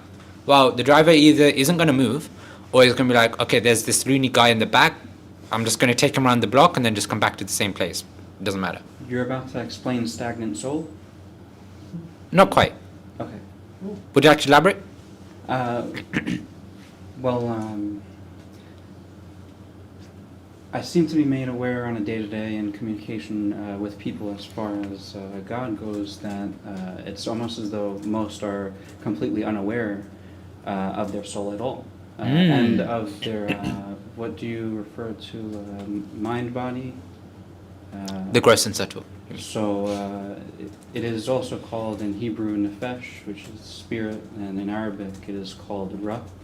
And it would appear as though everybody is unaware that we function in three parts, being the soul, the spirit, and the temple. So a stagnant soul, you become a meat puppet, bogged down by the limitations of surface desires, and it's to no fault of anybody who is currently present. It's ingrained. It's those sins washed down through generations of people being stagnant and forgetting their way and falling off the path. So a stagnant soul. It sounds like you were Okay. on the right. Yeah, I guess I was going to talk about something similar, but I guess just to touch on that point, in the Vedic literature, what we have is that we've had many lives because obviously reincarnation is there, and it's described that that stagnant soul, as you put it, comes from the previous lives that we've had, the many millions of lifetimes that we've been through in various forms of life. All we've done is worked based on where the horses want to go, based on the specific body we've got. And because of that, what we're used to now, where does the nose want to go? Where do the eyes want to go? Where does the hand want to go? We're conditioned in that way for lifetimes. And so our default mode of operation is to do what the senses want to do. But if we stop and think, actually, do I really want to go to the pub? The answer is no. But we do it, right? We thought we did because actually, who's getting the enjoyment? It's not the soul. It's I don't think it's any part of us truly. Alcohol is the spirit. That's true. That is true. That's definitely true. But the perceived enjoyment the perception of enjoyment is there when you look at it from the perception of the senses, right? But it's also perception. Right. It's also perception. You thought you wanted that, but it's then liquid. You were right. I do love this diagram. But I used to work at a pub, so it's one of those things. But now going there without any type of liquid to enjoy me to be more than myself, I see that I don't fit in. I thought I wanted to. And Right. It's just the fact that I need something to fit in order to make myself feel. When you as a- replace anything that is that with God, Yes. then you will find those people. You find higher taste, yeah. Yes. A higher taste in a better company, I would say. Yeah. Better company and better wisdom, because the company that I need something to expel. There's no true wisdoms at those watering holes anyway. Stop, are you kidding me? I learned so much in the negative aspect, but I still learned To something. avoid it completely, I hope. I still go karaoke. Now you can karaoke on Kirtan. Mhm. That's what I was saying. I was like, you know what? There's other ways that I can sing. Yeah, out loud. yeah. No, for sure. But yeah, so just going back to the diagram, and then I do want to share a joke actually, because on that point actually. So you see here, the soul is basically taking the journey, where the intelligence, if it's strong, is going to take it. But if we as a soul are going, intelligence, I want you to go in this direction, like you guys have been reading the Bhagavad Gita. I want to strengthen my intelligence with spiritual knowledge. What's going to happen to the direction of your life? To the direction where the chariot goes? It's going to go in the trajectory you want it to go. But if you just go, okay, the normal thing to do is to go to the pub, well, you're just letting the senses take control. The horses are going where it wants to go. Or the intelligence is molded in a way that it thinks that's where it wants to go. That's where the soul wants to go, the passenger wants to go. But the reality is, it's described that the soul really just wants one thing. And that is happiness, or ananda. And that happiness is only really found in its relationship with God. So yeah, that's end of first chapter and first section. I guess the whole focus was on... Please continue. Like I was saying on Tuesday, I didn't want you to finish. So last time I was like, oh man. I don't know, we can say informally, I don't mind. But I guess the content-wise, that's finished. But the first section was purely about God. The first chapter is purely about God, trying to understand why Krishna is the name given. Because a lot of times, even when we're on the streets, I'm sure you guys have seen us on the streets, like actually that's where you met us, right? Then you see, like, we sometimes come across people, why Krishna? Why not Coca-Cola or whatever, you know? Why this mantra? Why not another mantra? But there's a reason behind it, and there's a scientific basis based off the Vedic literature, like we spoke about. And within the Vedic literature, because of the way Sanskrit is composed, the origins of Sanskrit, Krishna, it makes the perfect name from a Vedic perspective. Now for the joke. So, you may have heard, I don't know if you've heard of this before, but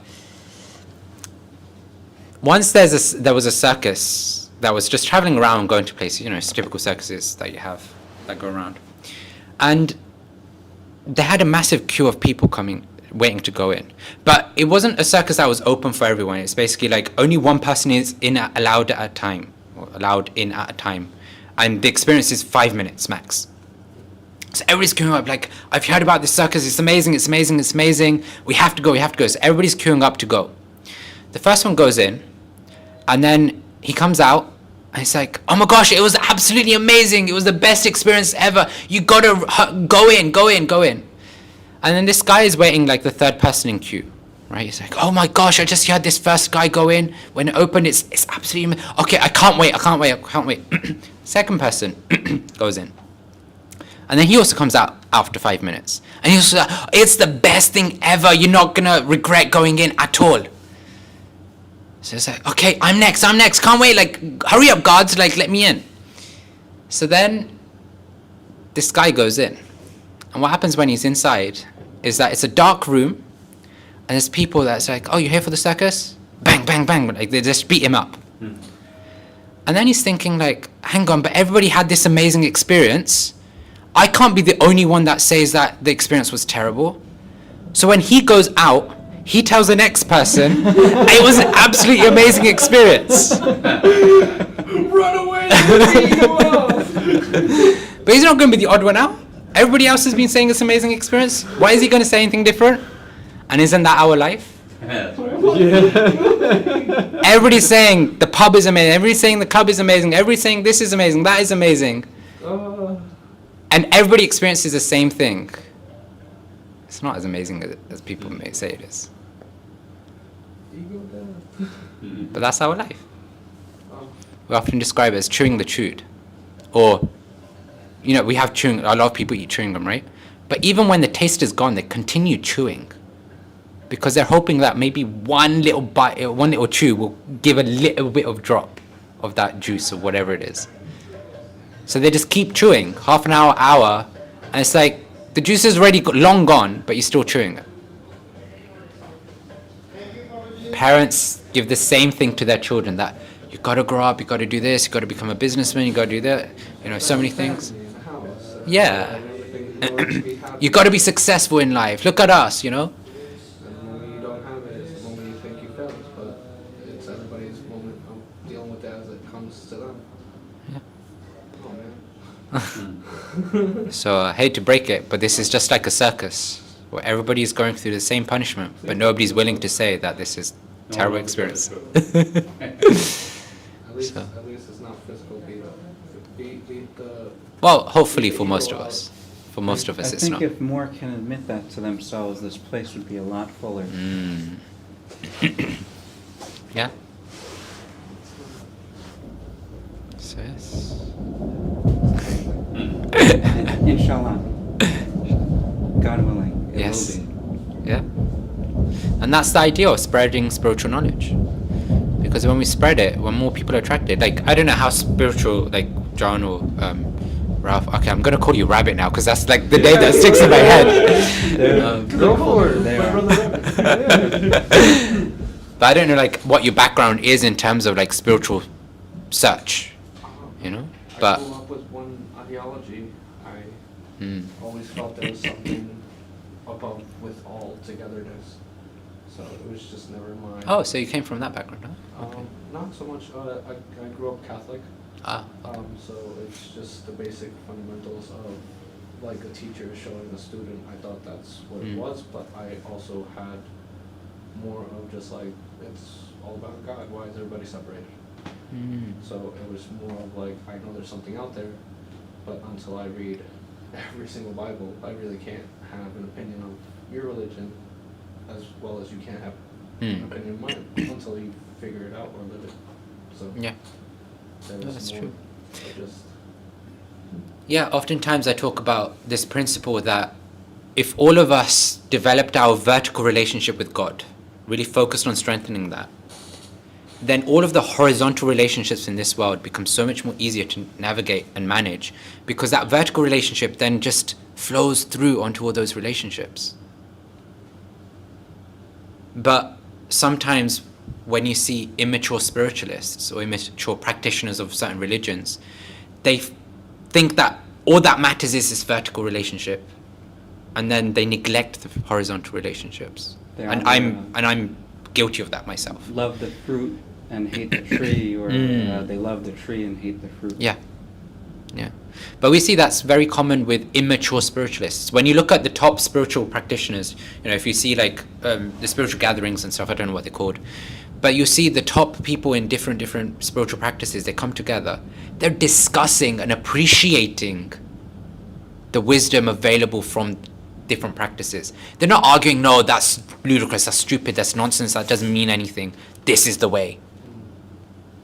They're appreciating and respecting how there's a different school of thought that, I mean, how can an unlimited God have one way to connect with God? it's like the many names.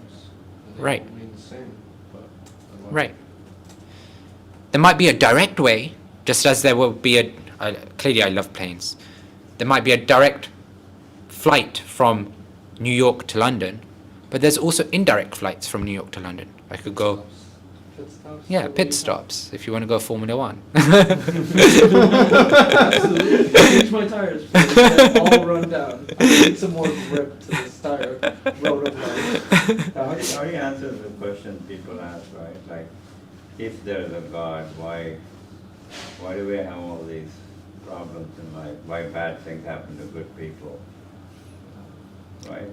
Like you would always ask that, people ask the basic question, why all these wars and killings and bad things happening?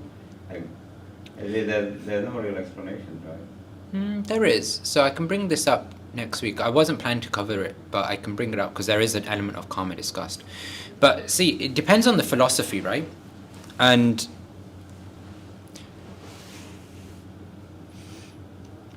there are certain philosophies that consider that this is just one life, that we only have one life and that's it. Once we're done, we're done. We merge back into the earth and that's it, we're done. Sand. The sand. Now, disclaimer, I know some people may think of Christianity, but Christianity does not actually believe in one life. You may be able to attest to that. Right? People, even when you speak to Christians preachers, they keep talking about one life and then eternal damnation, etc. Yes, but eternal damnation means it's not one life. But anyway, I just dislike that phenomenon when people say that. Alhamdulillah to that. Thank God for that. Okay, so because eternal damnation means that you live on beyond this body and therefore there is an existence outside this body, right? So if you take philosophies that consider there's only one life, then what does that mean? That means that anything and everything that's happening in this life is contained within this one life, and therefore whatever good or bad, if you say that you deserve it, then what did you do in this one life to deserve something? Then the argument comes, well, what did the stillborn baby do? Maybe you say that, okay, the stillborn doesn't have a soul. Well, what did the child who's born in the poorest part of Africa do to deserve being born in the poor part of the world? And what did somebody born in Bill Gates's dynasty deserve, like, at birth? So one life philosophies kind of break down straight away when it comes to the question of why do bad things happen to good people. But then if you consider that actually this is one life among many lives, i.e. this is one chapter of a bigger book, then you see that, okay, maybe there's certain things that have been done in other lifetimes that implicate what we're going through in this lifetime. But then there's another dimension to it. Do we believe that we are the body, or do we believe that we're a soul? Because then we have a dimension to consider where, even if we consider there's multiple lifetimes, if you consider that we've only got one part to our identity as opposed to three, then how do we consider diseases? How do we consider all of these things? Because it's all contained again. It's all part of one existence. But then when you think of the soul, when you consider that you've got three parts of your identity, and the soul is the eternal identity, then you can see that that's what's carrying the karma from previous lifetimes. For those who don't know, karma is basically, if you know Newton's laws, then equal opposite reaction, right? This idea that if you do good to the world, you get good in return. If you do bad, you get bad reactions. If you do spiritual, you get spiritual reactions.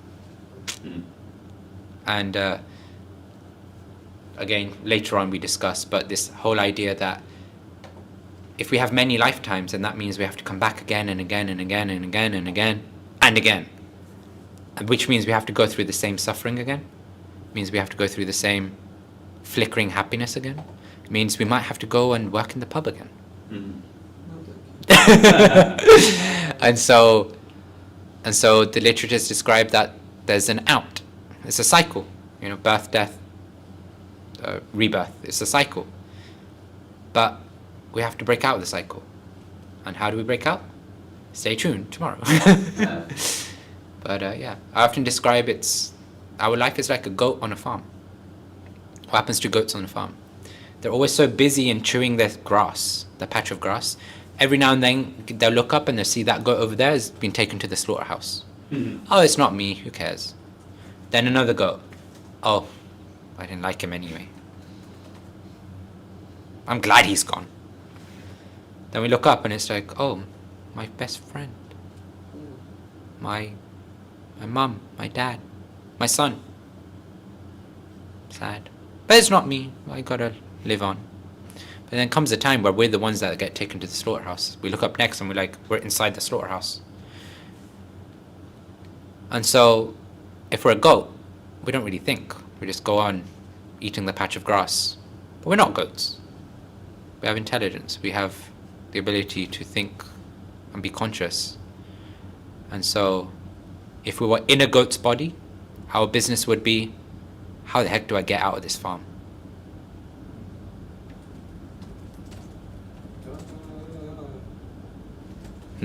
But then how does it explain? How does it Still, explain? how do you So when you think of bad things happening to good people, if you understand, if the philosophy you resonate with and you go with, which the Hare Krishna or the ISKCON or the Gaudiya Vaishnava philosophy is, then what you understand, or what we understand, is that we've got multiple lives and we've got multiple parts to our identity. So whatever's happening to me is a reaction of what I have done, either now, in the future, or in the past. So, but the past, the time span isn't boxed in by this one life. It spans other lifetimes. So in one dimension, you've got, okay, I'm getting reactions for whatever I've done. But on the other dimension, you've got this understanding that there's three parts to our identity: the gross body, the subtle body, and the soul. So, And so, God is all merciful, God is all kind, God is all these positive things. And therefore, even though we're suffering has happened on a gross level or a subtle level, but the soul is always unaffected. We feel we're affected because it's on our consciousness, which is the mind and the intelligence. But God is described in the Bhagavad Gita that God always protects us. But that protection may look different because he may or may not protect the gross body. He may or may not protect the subtle body, but he's always protecting the soul, because the journey of the soul is to connect back to Krishna, connect back to God. And it's described in the Bhagavad Gita that even if at the end of this life, you've only just scratched the surface of your spiritual path, God promises that in your next life, you'll pick up from where you left off. that's pretty good. Wish we could look back into our past life. Well, you could say you wish that, but would you really? If you think about it Well, another I way. mean, just to know whether maybe were they less intelligent or less of a conscious being, were they lower on the animal scale, you know?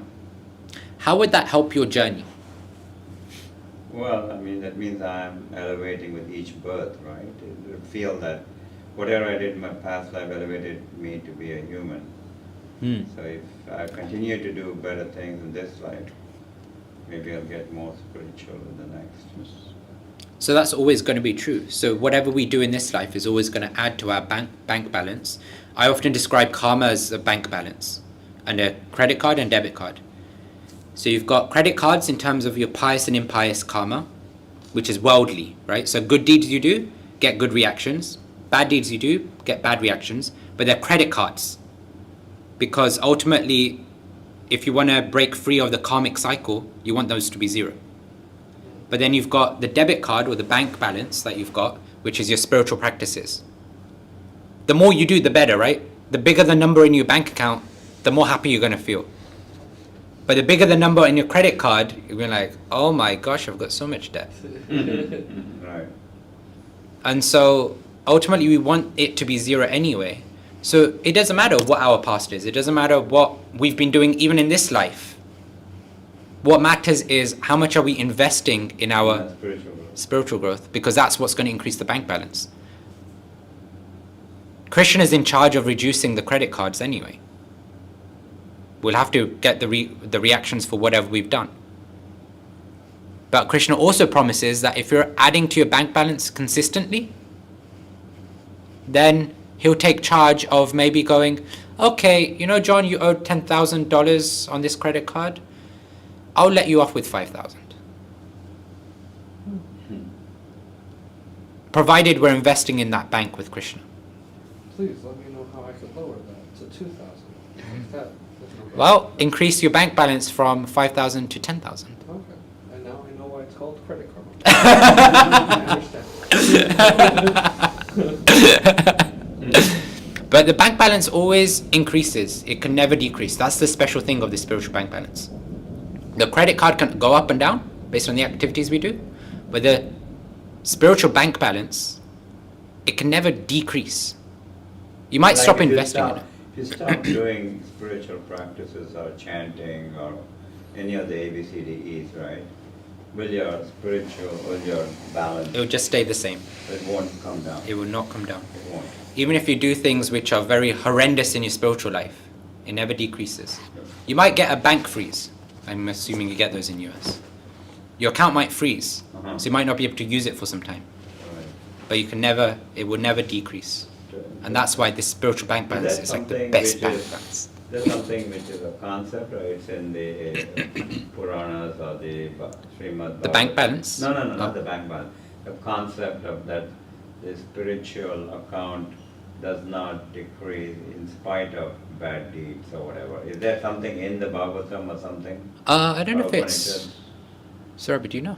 What? If this idea that spiritual life or spiritual activity, that the spiritual bank balance never decreases. I don't know if it's in the Bhagavatam. If I may, Where it is. it's I mean, it's in Bhagavad to Gita, be made it's not aware lost of where we stand is for the reason, the question. To No, I was just wondering if you. Yeah, so if Sarabhi there- was saying that there's a verse in the Bhagavad Gita that there's no loss or diminution for anybody who's on this path Oh, of spiritual life.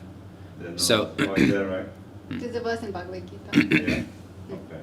So wouldn't that mean your life till the moment that you're spiritually aware would be just built-in blocks to get you to where you're going, and regardless if it's good or bad or really bad or really really good, it's all there to make sure that you accept spiritualism as you did prior to. So Anything good we get is just a reaction for the good deeds we've done. Anything bad we get is a reaction to the bad deeds we've done. But both good and bad, this world is described as a school. And what does a school do? Teach you stuff. So the good and bad are there to teach us that actually ultimately we want to turn to spiritual life anyway.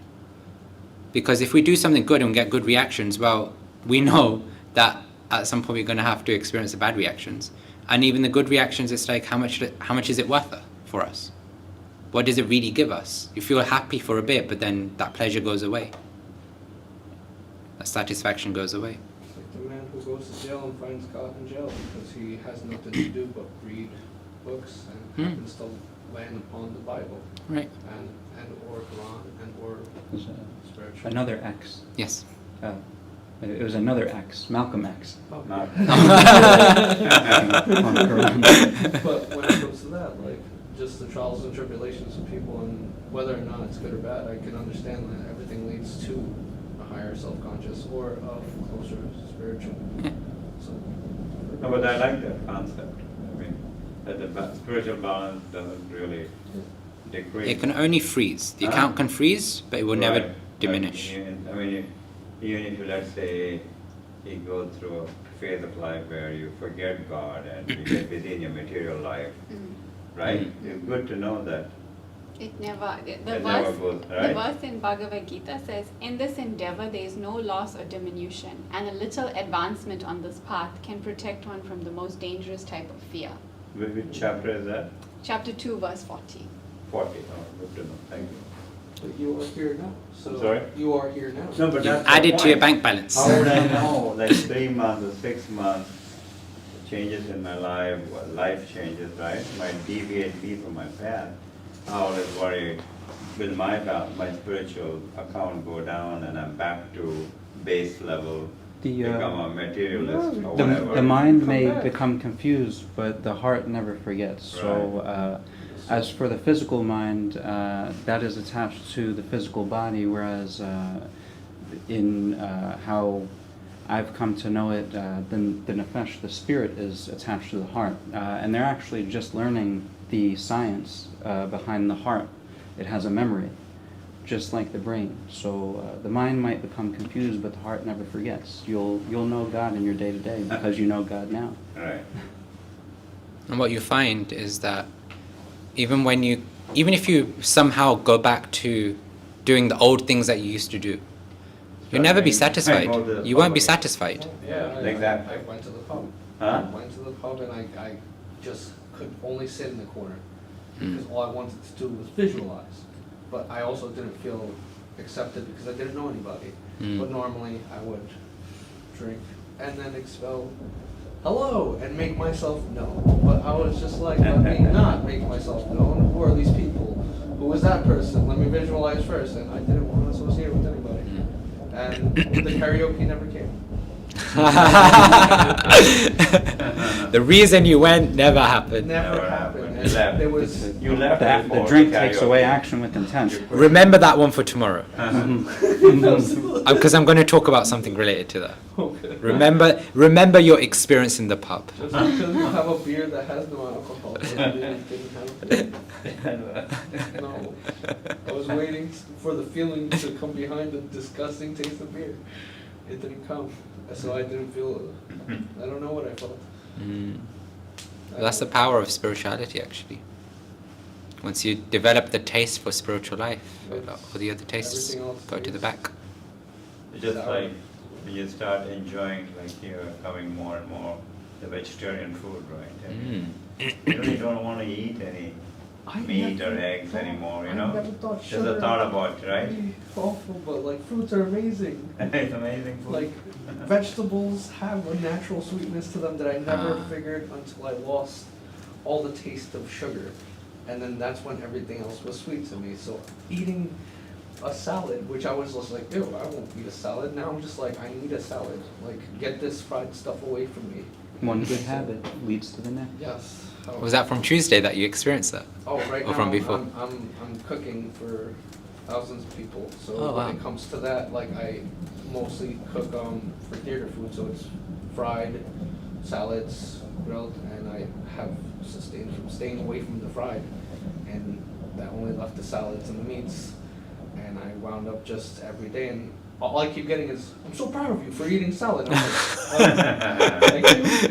And now I'm just like, nobody wants to eat this? Absolutely, I'll take it all, please, absolutely. But it's just the fact that my taste buds change. Mm. And when I do have something fried, I feel Mm. the grease, and it just steers me away from that one little taste of it, from leading to like, let me have 14 more mozzarella sticks because they're just so good. No, And apply the concept spiritually now. absolutely sustain. not. No, honestly, yeah, I can say the same probably, because the more I come to class like this, even Tuesday led me to here. Tuesday was excellent. Even This is though excellent. with Good him tea. making sure like, are you coming for it? And I'm like, absolutely. And everything falls into place to where I am actually there when I had to be, and regardless of everything else, and we made it here on time. So it was just the fact, but entering the building and directing the many horses to this which is a lovely, like, Not today. I got invited to food down. You didn't direct you to the McDonald's on the corner. No. There's a train the trainers course. You're going to have them out there teaching what you taught them. That's excellent. It comes to it. So when it comes to like even like I just used it right now. Make sure you credit him. Absolutely. Make sure you give credit. Good job. Thank Thank you. That's nice. Thank you. you. Cool. Any other questions, comments? Enjoyed it, thank you. That's good. Okay. Saturday. Do you want to talk about Saturday? Yeah. So for the session on Saturday, we have it scheduled to start at 11, but we're thinking of doing 11:30.